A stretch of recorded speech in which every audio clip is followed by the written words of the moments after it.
Velocities in Music, VIMTV. Our second episode of the night is gonna be R.E.M's brand new album, Collapse Into Now. R.E.M, I don't know if you've ever heard of them. If you haven't, tough. I mean, you're screwed. I'm sorry, you're not gonna make it very much further in life. Tom, you're a big R.E.M fan. You have been for a long time, much more so than I have. So why don't you give people some feedback? Well, here's the deal. This, to me, is a classic case of a band coming out with an album, and the only reason people care about it is because they're a great band. They've been around for a long time. I mean, these guys established themselves as a fantastic goddamn band over 20 years ago. This is, I believe, their 15th studio album, and they've put out so many good ones already. That, yeah, they're still going strong. Oh, yeah, and the fact that they've been consistently making them gives me, I have the utmost respect for them for that reason. But, and this album wasn't horrible. It was pretty good. I liked it all right. I'll get into more details on why and why not soon, but I just want to make the point that you got to be able to question your favorite bands and the bands that have been critically acclaimed because, I mean, while this album's okay, it's only getting hyped because it's R.E.M. As I said.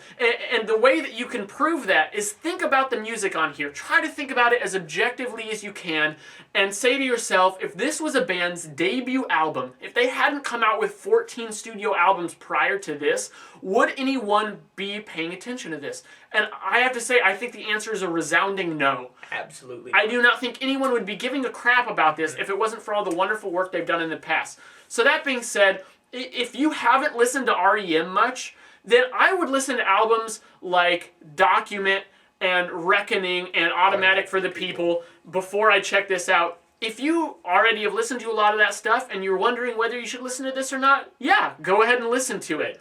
But anyways, getting to the actual sound in this, I mean, it's got their pretty classic sound, pretty classic production style.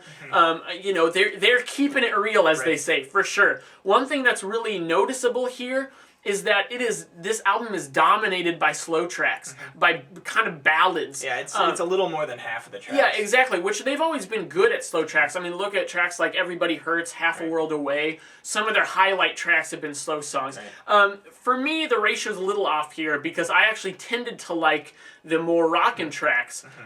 One thing that I think this album struggles with is lyrics. I think the lyrical content is overall kind of poor, and for some reason those stick out to me more in the slow tracks because they're meant to be more sentimental, and the sentimentality doesn't quite work if your lyrics aren't going to be up to par. Now, in the fast, fun tracks, it doesn't really matter if you're goofing off a bit.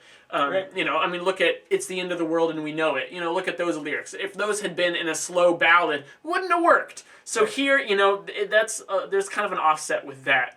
But what do you think? Overall, I mean, I felt very similarly about this album, especially on the lyrics. I felt like the lyrics at times got distracting. I won't talk any more about that since you did such a good job. But overall, I really felt like, there's a lot of things to like about R.E.M. and R.E.M's sound. The production on this album really helps bring out all of R.E.M's best qualities. It's so crisp, it's so clean. It really pushes Michael Stipe's voice right to the forefront and just gives this mood and this energy that you just have to get into when you're listening to an R.E.M. album. And that's pretty much that's part and parcel for what R.E.M. does over their 15 releases.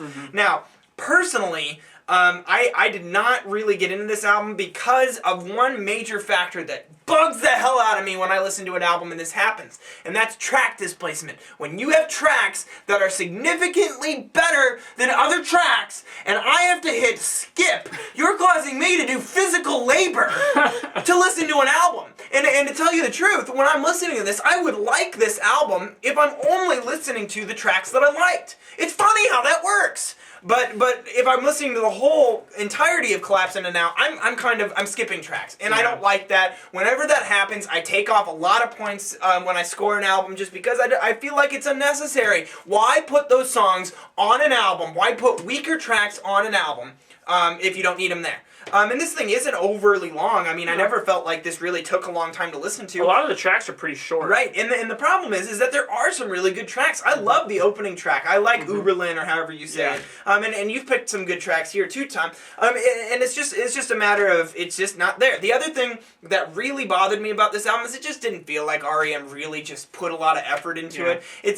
They're well written, but they never get the sense that this album's about anything, that it means something to the band. And if it did, then I feel like didn't convey it well enough. And that's something that I'm always looking for, is I want to see the band convey those ideas. But overall, I feel like that those big kind of follies in the album creation process for R.E.M. kind of keeps this for me from being one of those good to great albums, from just being, okay, this is pretty good, but there's some serious issues here. To me, that says mid-60s. I'm going to go 64. I'm going to go 67. Okay. Yeah, I liked it a little better than you, and as I said, I'd recommend it to fans of the band, but this is not probably a good starting point.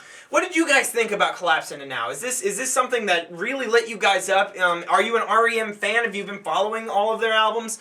Is this something that you would recommend to other people who aren't R.E.M. fans and friends? Leave us a comment at www.velocitiesandmusic.com or youtube.com/velocitiesandmusic. I'm Jake. I'm Tom. And we are VIMTV, moving music critique forward.